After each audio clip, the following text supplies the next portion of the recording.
Ito ang dahilan ng prosecutor kung bakit nag-request ng warrant of arrest ng February 10, 2025. Okay. Ang sabi sa mismong dokumento ng ICC, there is a realistic but time-limited possibility of securing Duterte's arrest. In the late 2024, the government of the Philippines publicly announced for the first time that it may execute an ICC arrest warrant. In late January 2025, the government publicly stated that it would execute an ICC arrest warrant if a request to do so is made through Interpol.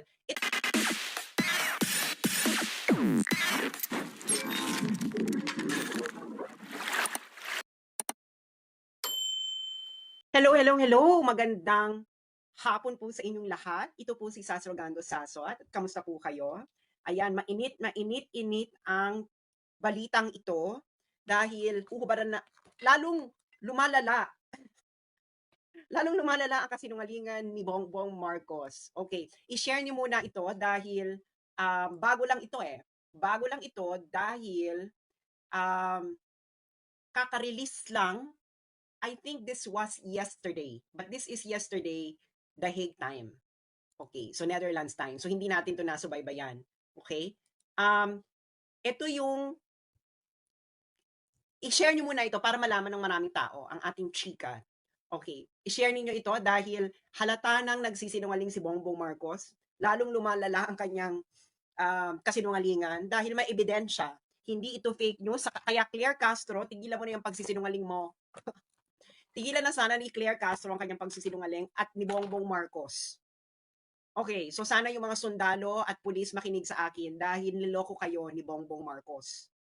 Which is what's going to be revealed. And hindi ito fake news because this is based on evidence galing mismo sa ICC. So, i-release nyo ito, i-share nyo na sa inyong mga chat groups, kainuman, kabarkada, kaek-ekan. Ayan, para malaman ninyo kung nakikinig kayo, ha? Kung nakikinig kayo, yung mga sundalo at pulis, sana nakikinig kayo. Hindi ba dahil niloloko na naman tayo ng ating commander in Coca-Cola? Ay, nako. Okay. So, ano ba tong sinasasabihin ko ngayon? Okay. Bibigyan ko muna kayo ng konteksto. Okay. Ito. Naalala nyo tong sinabi ni BBM. Yan. Ang sabi niya, palakihin natin para makita nyo. Okay. Okay. So, ang sabi ni Bongbong Marcos, di ba kasi pinatanong siya, bakit mo sinurrender? Di ba, bakit mo sinurrender? Ang sabi ni Bongbong Marcos, Interpol asked for help and we obliged because we have commitment to the Interpol. We have to fulfill. Okay. If we don't do that, they will no longer help us with other cases involving Filipinos fugitives abroad. Okay. So, sabi niya, may request kasi yung Interpol eh. Kaya, sinurrender. So, kaya ko sinurrender kasi may request yung Interpol. Kaya hindi natin ito ginawa, baka hindi na tayo tulungan ng Interpol sa mga fugitives abroad. Ganon, hindi ba? Ganon ang eksena ni Bongbong Marcos. Okay. Ano ngayon ang tunay na nangyari? Ano na ngayon ang tunay na nangyari? Siyempre, meron kasing, kalalabas lang ito kahapon. Okay, kahapon. Ito. Straight from the ICC website. Ayan, public redacted version of prosecution urgent application under Article 58 for a warrant of arrest against Rodrigo Roa Duterte. Kalalabas lang. So, yung warrant, nag-request ng warrant ang ICC, ang prosecutor ng ICC ng February 10, 2025. February 10, 2025, di ba? Okay. Bakit ganun sila ka-urgent ng February 10, 2025? Ang haba man ng investigation, no, di ba? Tapos biglang February 10, saka kayo nag-request ng warrant. Bakit? Bakit ka mo? Sabihin nyo muna, bakit? Sabihin mo muna kayong ganyan. Bakit February 10, 2025 nag-request ng warrant? Everybody now, in your homes, sa mga offices, sigaw ang sambayanan. Bakit February February 10, 2025, biglang nag-request ng warrant ang prosecutor ng ICC sa mga judges. May mga taga Mindanao dyan, nanonood ba kayo? Nanonood ba kayo? Ayan, ang dami na nagbabakit. Bakit? Ano to? Chicken bucket. Okay, so bubuksan na natin ang envelope. Ang ano, di ba? Napaka-sneaky. Okay, nandito yan. Okay, ito ang dahilan ng prosecutor kung bakit nag-request ng warrant of arrest ng February 10, 2025. Okay, ang sabi sa mismong dokumento ng ICC, there is a realistic but time-limited possibility of securing Duterte's arrest. In the late 2024, the government of the Philippines publicly announced for the first time that it may execute an ICC arrest warrant. In late January 2025, the government publicly stated that it would execute an ICC arrest warrant if a request to do so is made through Interpol. Itong pinaka maganda dyan, yung redacted. Okay, ibig sabihin po ng redacted, confidential. Okay, 570, ayan o, confidential. Ito yung ano niya, may document confidential. Hindi nila nilagay kung ano. You know what, kung ano ito? In the context of this paragraph, it is the government communication to the ICC. Communication ni BBM sa prosecutor. Yes, because yung mga ganyang communications, they are confidential. Okay? Because they are diplomatic correspondence. That's why it is redacted. Sabi ng ICC, okay. So nakita niyo yung reason ng ICC, di ba? Public statement ng gobyerno ni Bongbong Marcos at ang suggestion noong January 2025 ni Bongbong Marcos ng gobyerno niya na i-execute namin ang ICC warrant. Basta i-request nyo lang via Interpol. Okay. Nagets nyo na. Nagets nyo na, mga friends? Nagets nyo na? Kung nagets nyo na, madali namang magets, di ba? Di ba? Gets. Okay. Tapos, after nun, biglang may redacted. Di ba? Kasi kung public announcement yung redacted, hindi mo naman i-redact. Kaya yan ay official government communication to the ICC, kaya redacted. Nagets nyo? Okay? Usually kasi pag diplomatic correspondences na ganyan, redacted yan. Okay? So, niredact nila. Okay. Should this eventuate, the prospects of arresting Duterte will likely disappear. So, ano ibig sabihin yan? Kung mangyari ito, okay, should this eventuate, the prospect of Duterte will likely disappear. Ano yung dito sa redacted? Ano dito yung sa redacted? Magkatabing sentence eh. Ano dito yung sa redacted? Ang sinabi ng ICC na should this eventuate. Ano yung ibig sabihin nun?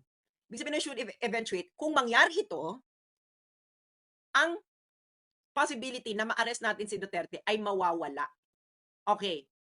So may sinabi ang gobyerno ni Bongbong Marcos or anyone, okay, si Bongbong Marcos or whoever, na nandito yan sa redacted. Ngayon nangamba ang ICC doon dito sa nakalagay sa redacted. Na kung mangyari yung nakalagay sa redacted, baka hindi na nila ma-arrest si Digong. Ano yung binalaan? Ano yung binalaan nyo sa ICC? Bongbong. Na kung mangyari yon, baka hindi na nila ma-arresto si Digong. Ano yan? Baka matanggal ka sa pwesto? Kaya nangamba ang ICC na kung mawala ka sa pwesto, ay baka hindi na nila ma-aresto si Duterte.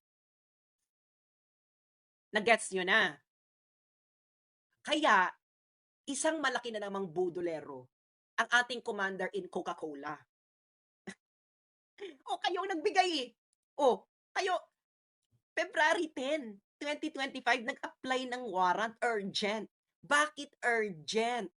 Kasi, kaya urgent, dahil nga, dito sa redacted, kung mangyari itong nakalagay diyan sa confidential information, baka hindi na raw maaresto si Digong. Ano kaya 'yun? Philippine government. So, you are actively nakikipagsabwatan kayo sa ICC. Okay? Yung sinabi mo, Bongbong, yung sinabi mo, Bongbong, na hindi ka nakikisabwatan. Gusto mo lang sundin. Ipa-post ko ulit para for more impact. Yung paeklabo mo na, ay hindi. Kasi, humingi lang naman ng tulong ang Interpol. Yan ang gusto mong ipahatid sa nasyon, sa mga pulis at mga sundalo, na humingi lang ng tulong ang Interpol. Pero ang buong katotohanan na hindi nyo na maikukubli, kayo ay actively nakikipagsabwatan sa ICC. Oh, 'di ba? Interested ako dito kaso hindi ito mare-reveal kasi this is a confidential information. Itong sa redacted, okay? Kasi dahil sa redacted na 'yan sa official government communication sa ICC, nangamba ang ICC, ang prosecutor ng ICC. Nako, kung mangyari yung nakalagay sa redacted, baka hindi na natin maaresto si Duterte. Baka nga nangangamba sila na baka mawala na sa pwesto si Bongbong. At yun yung nakalagay sa redacted na maybe there's a possibility na mawawala ka at kung mawala ka, mawawala na yung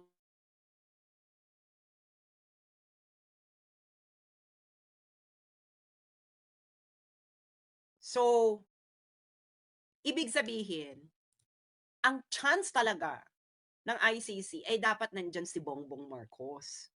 Yun ang ibig sabihin niyan. Yung sinasabi ni Bongbong Marcos na siya ay hindi sumusunod lang kami sa Interpol. Isa itong malaking kasinungalingan. Sila mismo ang nagsabi sa ICC kung papaano gawin. Ngayon, kaya nila sinuggest na para sa Interpol, ito ay for public communication purposes. Para hindi lumitaw na actively talaga silang nakikipagsabwatan. So, kailangan mo ng middleman. Alam niyo yung gano'ng eksena, di ba? Alam niyo yan. Alam niyo yan. Eh, halin tulad ko yan. Halimbawa, nanliligaw ka. Tapos nahihiya ka. Tapos ang gagawin mo, kukuha ka ng middleman, hindi ba? Na, uy, bigay mo itong sulat ko, sabihin mo. Huwag mo sabihin kung kanino galing. Ganon. Ganon bongbong ang nangyari. Di ba? Na, parang ganon, di ba? Ligaw-ligaw eksena. Na, oh, bigay mo tong ano ko, yung, di ba kung may crush ka, di ba? Kung may crush ka, tapos nahihiya ka, ang gagawin mo, kukuha ka ng conduit or ng middleman. Tapos sabihin mo sa middleman na, uy, bigay mo sa kanya, pero wag mo sasabihin na galing sa akin. Ganon. So, ikaw, tigilan nyo na yung pagkukunwari. You actively participated. Kayo ang nagbigay. Kayo ang nagbigay ng way. The best way. Di ba? Ganito na lang. Parang ganito yan eh. ICC. Gusto na namin mawala si Digong dito sa eksena. Okay? Pero ganito gawin natin kasi baka masama sa panlasa kung talagang actively kaming lalabas na ipakukulong namin si Digong. Ganon. Kaya sabi ng gobyerno ni Bongbong, i-execute namin ng warrant pero padaanin niyo sa Interpol. Ganon. Di ba? Ganon, di ba? Mm. Oh, ganon ang nangyari. Hindi ba? Kung ano yung sinasabi ni Bongbong, yun din ang nakalagay dito sa ICC document na kaka-release lang kahapon. Na sumusunod lang naman kami sa Interpol. Eh gago ka ba? Bakit hindi ka susunod? Eh, ikaw nga nag-suggest. Ang gobyerno mo nga ang nag-suggest. Ang gobyerno ni Bongbong Marcos ang nag-suggest sa ICC na padaanin niyo sa Interpol. Ngayon, si Bongbong, sasabihin niya sa nation, nag-request kasi ang Interpol eh. Gag. Gag si. Kaya mo tinupad yung request ng Interpol dahil ikaw ang nag-suggest na padaanin sa Interpol na pag pinadaan sa Interpol, isi-serve ang warrant of arrest. Nag-gets yun na yung plot nung hindi pa lumalabas ang para siyang twist, 'di ba? Parang twist sa pelikula, 'di ba? Yung parang twist sa pelikula, nung isang araw, ang nakikita pa lang natin statement niya na, "Hindi mga kababayan, nag-request kasi ang Interpol. Eh, alam niyo naman member tayo ng Interpol, kaya kailangan tayong sumunod, otherwise hindi nila tayo pagbibigyan." Eh, biglang may plot twist. Kaya dito kaya alam niyo, napansin ko kay Bongbong, ang pamilyang ito parating may plot twist. Kaya kung ano sasabihin nila, "Wag muna kayo maniniwala, hintayin niyo muna yung plot twist." Para siyang ano girl, nanonood ba kayo mga Christopher Nolan films?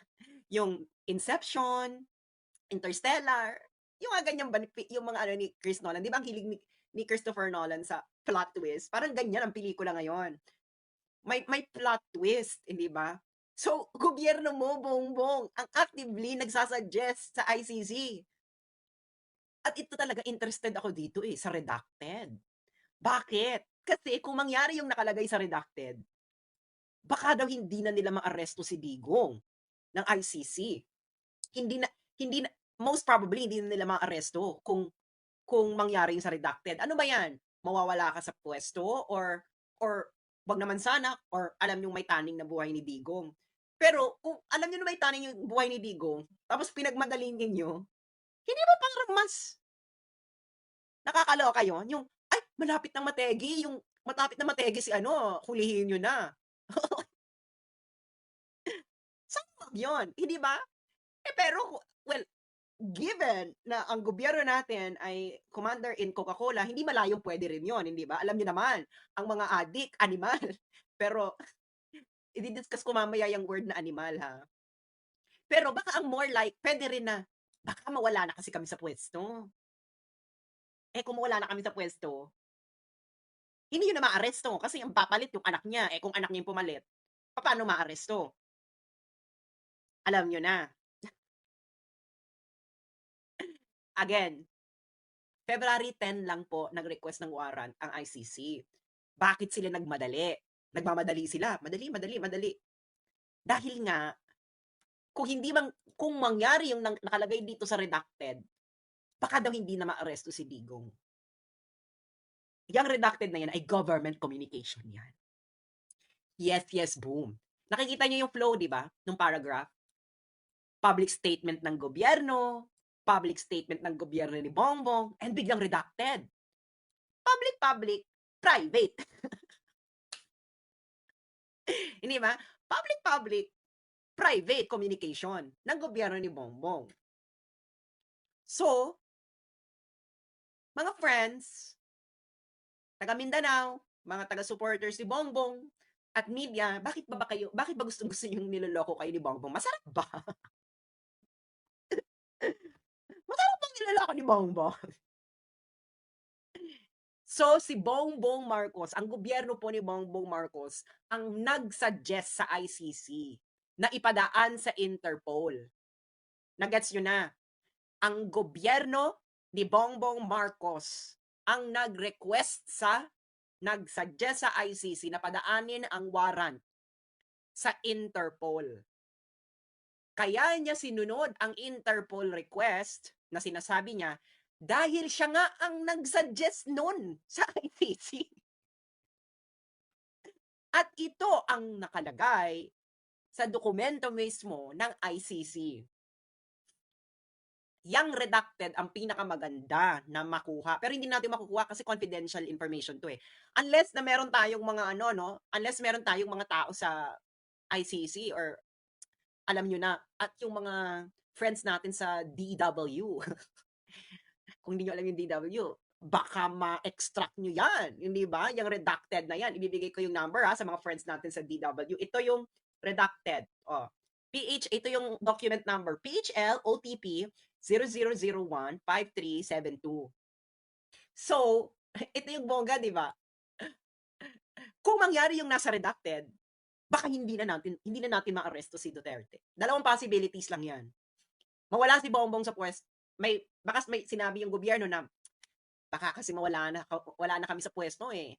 Kung wala na kami sa pwesto, hindi na ma-aresto yung si Digong kasi anak niya na yung papalit. Ganon. Or pwede ring Huwag niyo sabihin, huwag na kayong umangat, pwede rin na sabihin nila na, may nakita kaming information na baka malapit ng mategi si Digong kasi sa health. So, kung gano'n, kung mawala na siya, hindi na maaresto. So, dalawang ano lang yan. Dalawa lang version lang yan kung bakit hindi nila maaresto si Digong. Mawala si Bongbong sa pwesto at ang pumalit na si Sara. Or, si Digong ay mamaalam na. Baka because of health, ganyan. Hindi ba? In both scenarios, we can associate with the commander in Coca-Cola. Eh, naka-Coca-Cola yan. Hindi ba? Ikaw kasi Digong. Alam niyo kung bakit? Galit talaga ang adik kay Digong. Ganun lang kasi yung play yun. So, ganyan yan. Okay? Gobyerno ni Bongbong Marcos talaga ang nag-suggest sa ICC na padaanin sa Interpol. Eh para nga naman, pag nagsalita sila in public, hugas kamay, di ba? Conscious violate na, hoy ha, wala kaming kinalaman dyan. Nag-request lang naman ng Interpol. Eh nandito sa dokumento ng nandito sa dokumento ng ICC, kayo pala nagbigay ng suggestion na yon. Di ba? Hoy ha, mga kababayan. Mga kababayan, hindi kami nag-surrender, nag-request lang ang Interpol. Kayo ang nag-suggest sa ICC kung anong gagawin. Ito talaga, excited ako sa redacted eh. Yung mga DW yung mga friends natin sa DW dyan ha, baka mahalungkat nyo to. Ito ang document number. PHLOTP 00015372. Confidential document yan. So, official government communication. Yan, di ba? So, kasi dito, ang urgent request nila nakabase sa sinabi ng gobyerno ng Pilipinas.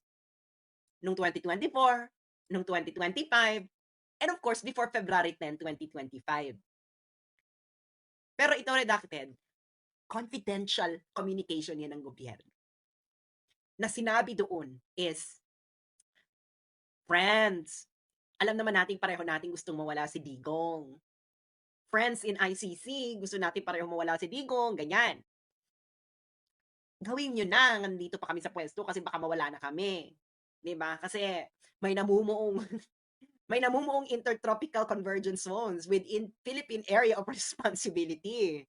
Eh baka pag nangyari yan, baka mawala na, hindi nyo na maaresto si Digong. Or pwede rin, wala siguro ito mangyari kasi mas madaling maaresto nila si Digong. Pwede rin siguro kung magkaroon ng gera boom boom. Eh mas madali kasi maaresto si Digong kung may gera boom boom kasi martial law yun eh. State of emergency yun. Eh di, mas madaling maaresto. Nandun ka pa rin. So malamang dalawa yung dahilan kung bakit pinagmamadali.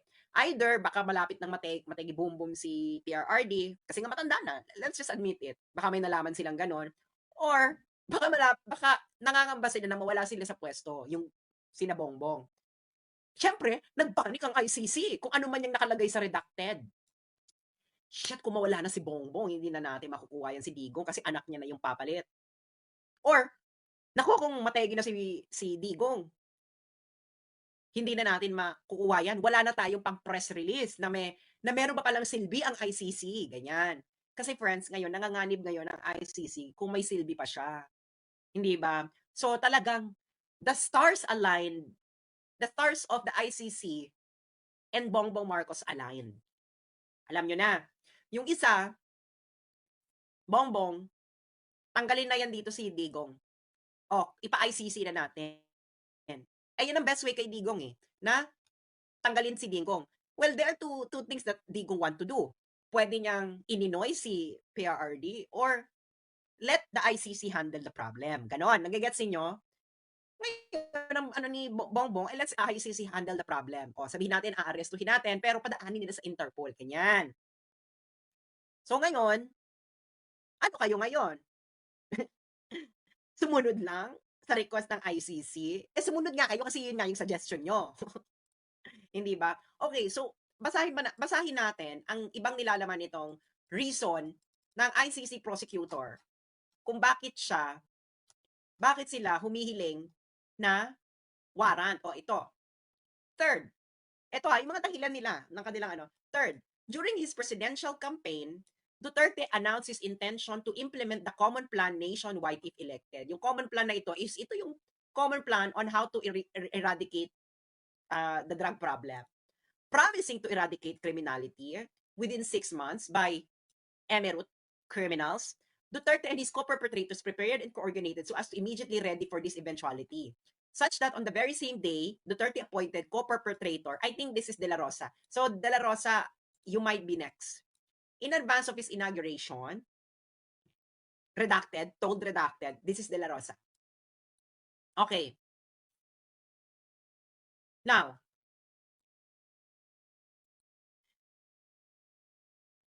yan nga yung dahilan kung ba't siya binoto eh. Nagigets nyo na? Kaya this trial will not be historically judged well. So, yung ICC, nagreklamo sila na tinupad ni Digong yung pinangako niya nung eleksyon, kaya nga siya nanalo. That's why this is not just the trial of Duterte. This is the trial of the Filipino people, of those who voted for Duterte. Okay. Kita mo,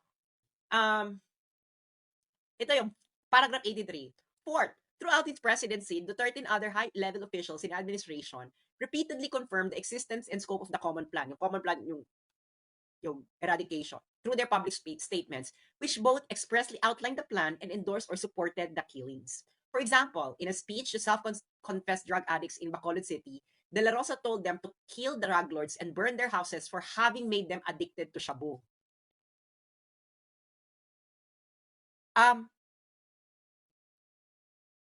Grabe yung humanity ng mga drug lords. Friends. Naawa ako sa mga drug lords sa sinabi na to ni De La Rosa. Senator, ikaw pala mali eh. Oh, ito ano pala yan? Crimes against humanity eh. Oh. Yung sinabi mo pala De La Rosa is crimes against humanity eh. Oh. Yung sinabi ni De La Rosa, isa ito sa mga basihan ng crimes against humanity, Emerald. Yung kill drug lords and burn their houses for having made them addicted to shabu. Sige nga. Ano? Nagets yun na kung bakit ang trial na ito ay pandidirihan ng majority ng tao sa mundo? That's why kahit, even if they convict Duterte, the ICC will be known worldwide. Will be known worldwide. Eh, okay lang sa West. Eh kaso, hindi naman mga Western countries ang majority ng tao sa mundo. Ang majority ng tao sa mundo ay sa Africa, Middle East, at iba pang Asian. At itong sinabi ni De La Rosa, agree dyan ang karamihan ng tao sa mundo. Sige nga, yung mga OFW dito na nasa Middle East, ipakita nyo to sa mga Arabo. Ito, just screenshot nyo. Ask yung mga OFW na nasa ibang bansa. Ipakita nyo ito sa mga foreigners na katrabaho ninyo. Tanungin nyo sila kung ano sa tingin nila ang ginagawa dito ng ICC. Kung bakit issue sa kanila to. Okay? Ask them. Ask them. Ask them kung kanino sila mag-a-agree. Sa ICC na this is a crime against humanity or kay De La Rosa or sa kay Digong. Ask them. Oh, next sentence. In reaction to the accusation that killings perpetrated in anti-drug operations may amount to crime against humanity. Ang hilig talaga ng ang hilig talaga ng ICC na i-define sa atin ang humanity. Then Justice Secretary Vitiliano Aguirre told reporters that criminals, drug lords, drug pushers, they are not humanity. Nagets ninyo kung ano ang nilalaman ng paragraph 83? 'Di ba? Nagets ninyo itong paragraph 83? Yan ay nandidiri ang ICC sa ginawang ito. Dito sa nakalagay sa paragraph 83. Anong nakalagay dito? Drug lords, drug pushers, criminals. Para sa ICC, yun ang humanity. For the ICC, the humanity are drug lords, drug pushers, and criminals. At hindi kayong mga biktima ng addict. at hindi ang mga communities na tineterrorize ng mga drug lords. Hindi kayo ang humanity para sa ICC. You are not the humanity. The victims of drug pushers, drug lords, and criminals are totally not considered by ICC. You are not part of humanity. So whatever is happening to you is not a crime against humanity. So sa madalit salita, nagigets nyo na? Itong trial na to, they may convict Digo because they have invented their own version of humanity. And their invention of what is humanity is favoring drug lords, drug pushers, criminals. Makukonvict ka talaga dyan. Papaano kung ang definition mo ng humanity favoring the victims of drug pushers? Ang victims ng drug pushers ay yung mga bumili ng droge. Yung pamilya nung nagdodroge. Yung community. Hindi ba? Kung yun ang version ng humanity, ma-acquit si Digo. Pero kung ang definition ng humanity is favoring drug lords, drug pushers, criminals, Digong will be convicted. So, dalawa ang definition ng humanity. One is favoring drug lords, drug pushers, and criminals. And one is favoring the victims of drug lords, drug pushers, and criminals. Nagigets nyo? So, the case will be decided kung anong version ng humanity ang mananaig. One favoring the victims of drug pushers, drug lords, and criminals, or one favoring criminals, drug lords, and drug pushers. Pero sa tono na ito ng ICC, alam nyo na kung anong version ng humanity ang magiging basihan ng salitang humanity sa crimes against humanity. Okay, 84. ito, 84. Fifth, the co-perpetrators repeatedly and publicly justified against suspected criminals. Hindi man nyo nakita yung hindi man nakita yung yung snatcher, yung nag-viral, yung snatcher, ano yung ninanakaw nun, parang ninanakaw niya ata nun sa truck, tapos bumaba ata yung nasa truck, tapos binugbog nila yung snatcher. Is this uncommon? Ano to? Bigla na tayong nilecturean ng ICC na, naku, wag yung gagawin yan kasi crimes against humanity yan. Yung bubugbog, naku, yung pinapapakita nyo na mambubugbog ng snatcher. Ano yan? Violence yan. Again, the version of humanity there favors it is the criminal. Yeah, may humanity ang criminal, pero the humanity of how will you argue that the humanity of the drug pusher is equivalent to the humanity of the family destroyed by drugs? You're both human, but the humanity of the drug pusher is not equivalent to the humanity of the family destroyed by drugs. Hindi ba? Why? Why is their humanity not equivalent? Ikaw, drug pusher ka, kumita ka sa pagsira ng buhay ng pamilyang yun. Ibig sabihin, you didn't do something accidentally. You know that what you are selling to someone will destroy that person's family. That's why your humanity is not on the same level as the humanity of that family. Tama ba? Ako mali? Diba? Common sense. Common sense, diba? Common sense. Do you think? Tama ako, mali? Na, parehong human, yung drug pusher. And yung pamilya na nasira ng drogang binenta ng drug pusher. Pero, wag mong sasabihin sa amin na magkatimbang ang humanity nung drug pusher at nung pamilyang nasira ng droga. They are totally incommensurable. Maniniwala lang kami sa inyo na magkatimbang ang humanity ng drug pusher at ng pamilyang nasira ng droga kung ang ICC ay mag-request ng witnesses from the families destroyed by drugs. Kung wala yan, then you know now kung anong version ng humanity ang basihan ng crimes against humanity ng ICC. Gets you na? Okay, tuloy natin. So Duterte asserted that drug dealers were destroying our children, linked drunk personalities to violent crime, often rape, and said that shabu shrinks the brain that users such that users cannot be rehabilitated. Okay, sinong pamilya ang hindi magsasabi nito na sinong tatay? Anyone? Any magulang na hindi jojombagen yung nagbenta ng droga dun sa anak nila? Sino? Taas niyo ang kamay niyo na hindi niyo jojombagen yung nagbenta ng droga sa anak ninyo. Sino? Meron dito? Meron? Sa inyo mga pulis at sundalong nakikinig sa akin ngayon? Meron sa inyo? Sino sa inyo na nakikinig sa akin? Mga pulis at sundalo, makinig kayo.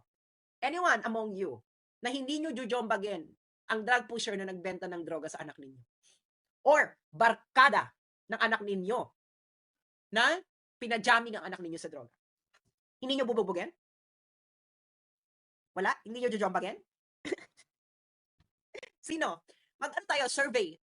Ilan sa Pilipino ang hindi jojombagen ang kabarkada ng anak nila na inidyok na magdruge ang anak nila? Or pusher na nagbenta ng droga sa anak nila? Ilan? Ilan sa inyo?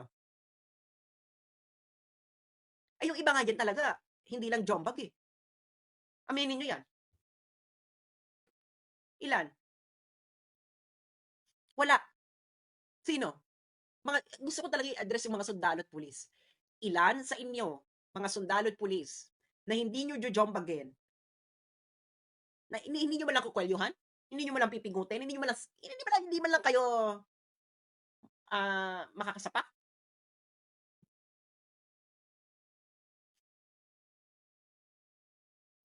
Sabi pa dito, he frequently inflated the number of drug addicts in the Philippines. Okay, inflated daw. Bakit daw inflated? Kasi daw, sa survey naman daw kasi ng Dangerous Drug Board, 1.8 million drug users lang naman daw ang sa Philippines. Pero sabi daw ni Duterte, 3 or 4 million. Does it make a difference if the number of drug users are 1.8 million or 3 or 4 million? 1.8 million means that it is already a monstrous epidemic.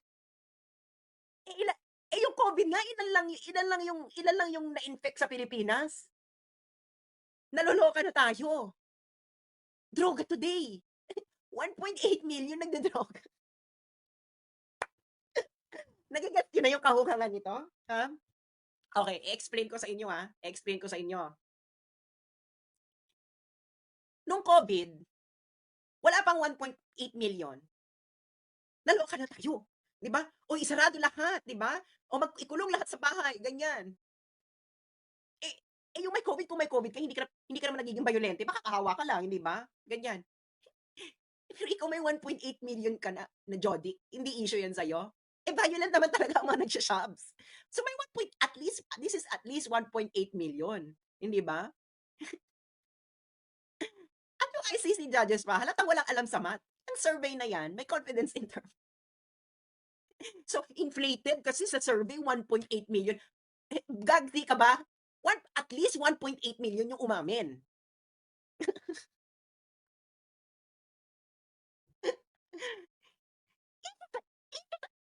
1.8 million na Jodic.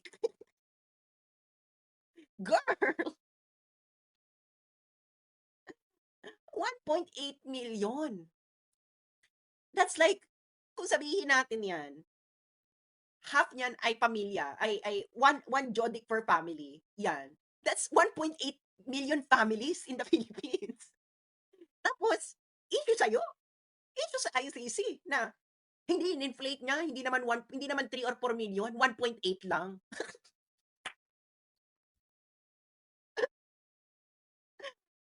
ICC kung ilan ang Jodic noon sa China nung Opium War. Nanaloka na ang China. Ano ko how many were addicted to opium during the Opium War?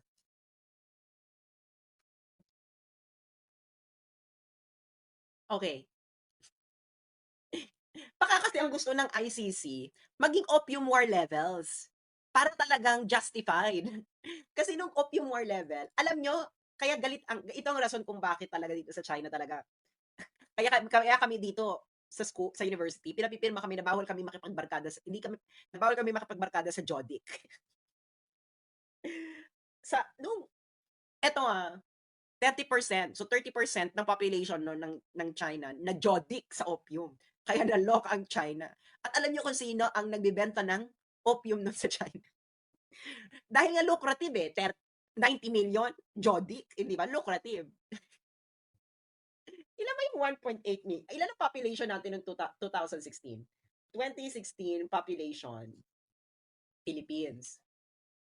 1.6. Okay. 1.8, di ba? So, hindi issue. So, nilalang lang ng ICC yung 1.8 dito. Okay?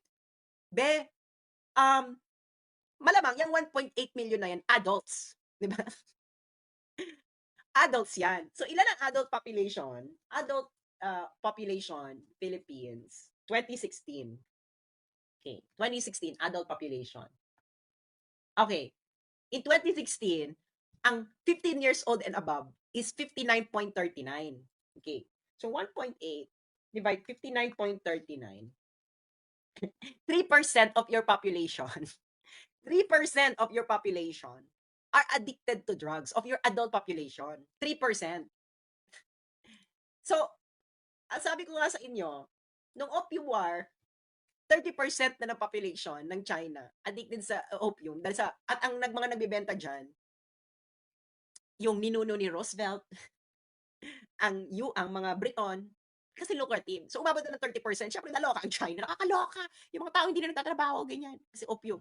So nagkaroon ng gera boom boom. At ang gera boom boom na yun talaga ang kauna-unahang war on drugs.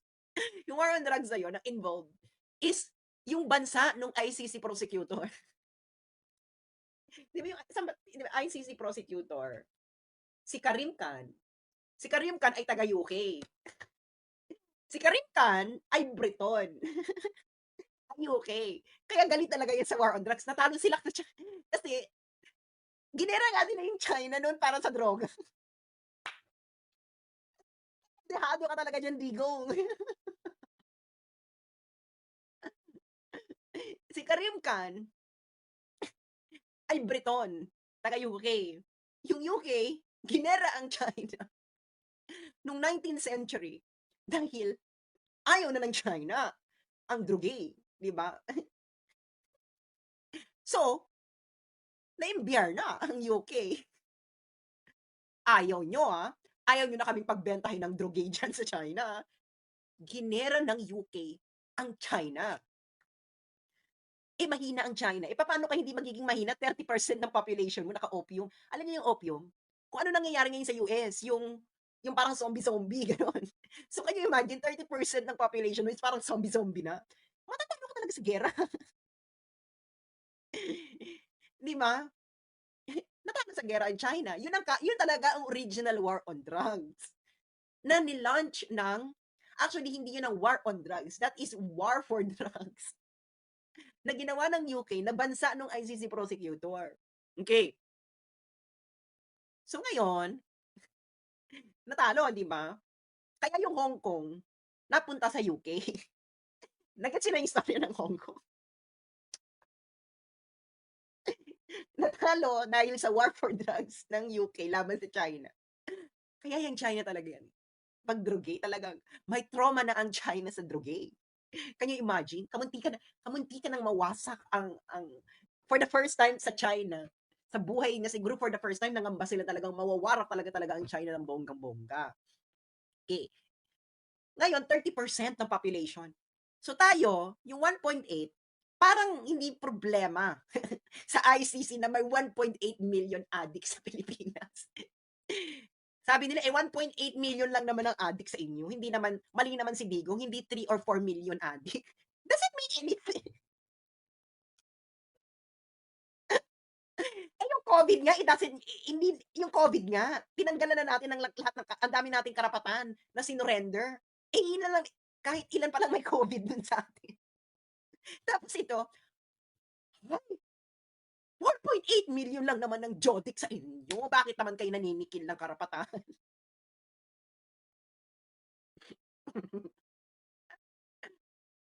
Baka kailangan pang more. Baka kailangan China levels na ng opium war na 30% na. May threshold ba? Meron bang magic spot na, dahil 1.8, dahil 3% pa lang naman ng adult population ninyo, ang Jodic, ano lang yan, dapat, hinay-hinay lang. Hinay-hinay lang yan, 3 million lang, 3 million, 3% lang naman ng adult population nyo eh, ang Jodic. Ilan ba yung 4%? Ang 4% divided by, ang 4% is 7.9. Bex, 3%, yung 1.8, puta. Sabi ko sa, yung 3.5% at 7% ng adult population, yung 3.5%, yun yung 1.8. Yung 4 billion ni Digong, 7.5. Baka is there a difference between 3.5% and 7.5%? Within the margin of error yun, Bex. Yung 7%. Ang margin of error nga within 5, within, di ba, yung within 10% margin of error. Bakla, 7%. From 3.5% to 7.5% is within the 10%. That's why I'm telling you, the ICC will be known all over the world as defending the humanity of drug pushers, drug lords, and drug addicts. And outside Western countries, where drugs are wreaking havoc in society, this will not be taken well. Will not be taken well. I'm guaranteeing you. Okay, next. Duterte frequently inflated the number of drug addicts in the Philippines. Yun na nga. Ano pinagkaiba ng 3.5% of adult population and 7.8? Kasi yung 4 million ni Digong, that's 7.8% ng adult population in 2016. Yung 1.8, 3.5. 3.5% and 7.8% are not different. The 7.8 is within the margins ng pag-estimate mo ay 1.8. Ang estimation ay, this is the problem, no, with these judges with these people, they don't know math. Ang survey, meron yang confidence interval. Yung 1.8, that's point estimation based on the confidence interval. Okay. Ang point estimation, that is the mean of the confidence interval. Ang ibig sabihin ng confidence interval, may lower boundary and upper boundary. Kung yan ang 1.8 ay mean ng confidence interval, middle ng confidence interval, ano sa tingin ninyo yung upper boundary ng confidence interval kung 1.8 ay middle? Bakla, edi 3 and 4 million. This is the problem with people who don't understand math. Do you understand? May gaba kukonvict pa si Bigong because they don't understand math. Yung may alam dito sa math, di ba? 1.8 ng drug ng DDB is point estimation, 1.8. Ang point estimation, friends, sa statistics, this is usually the middle of the confidence interval. Hindi ba? Middle ng confidence interval. Ang confidence interval, ito yung, ano ba yung lower boundary and upper boundary? Okay? Upper boundary.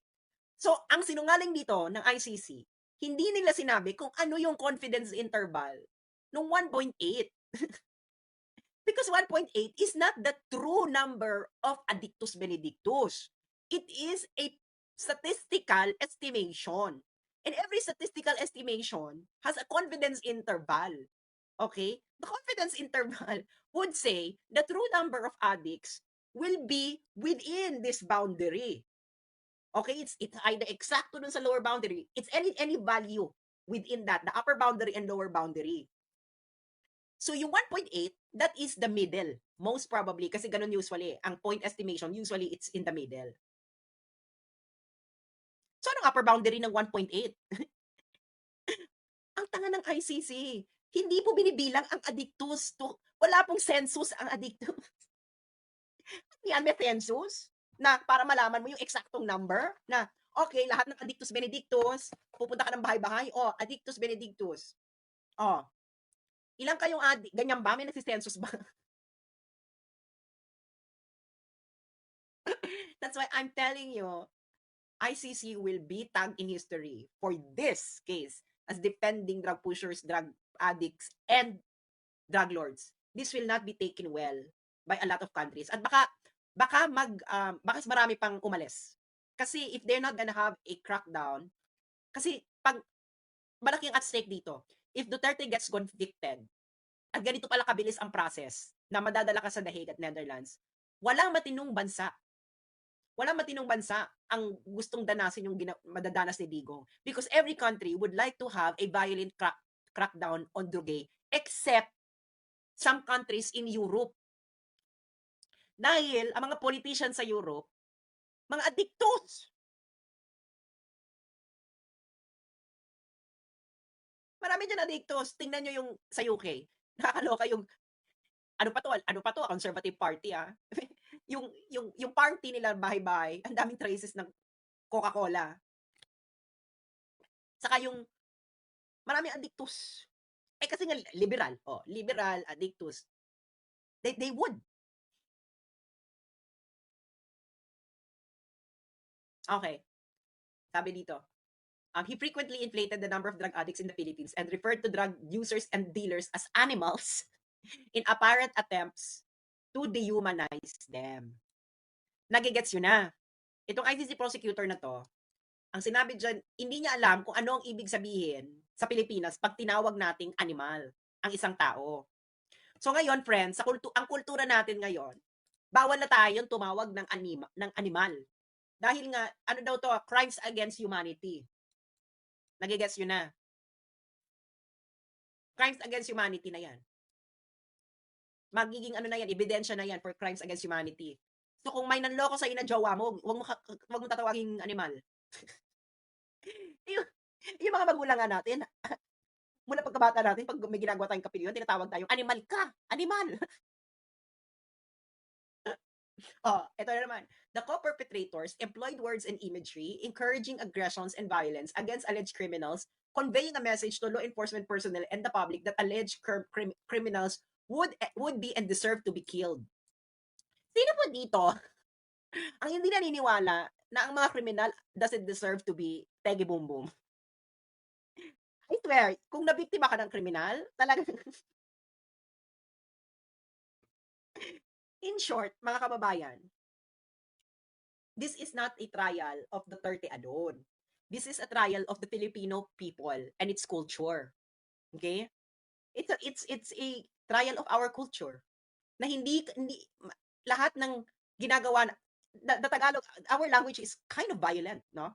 Pero we understand what we mean by it. So bawal na 'yan.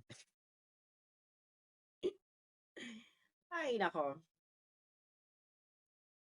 So, that's what's gonna happen. So, in short, Bongbong, kayo ang nag-suggest sa ICC na padaanin sa Interpol. Okay? That's in paragraph 112. It is your government, so stop fooling Filipinos. Pwede mo naman sabihin ikaw pinahuli mo, ganyan. Pero hindi mo sabihin nag-request kasi ang Interpol. You suggested to ICC what to do in order for the Philippines to do the arrest. Ibig sabihin, you actively collaborated. Yan ang katotohanan as evidenced by what the ICC prosecutor said. Thank you everyone and huwag tayong magpapabudol. Muli.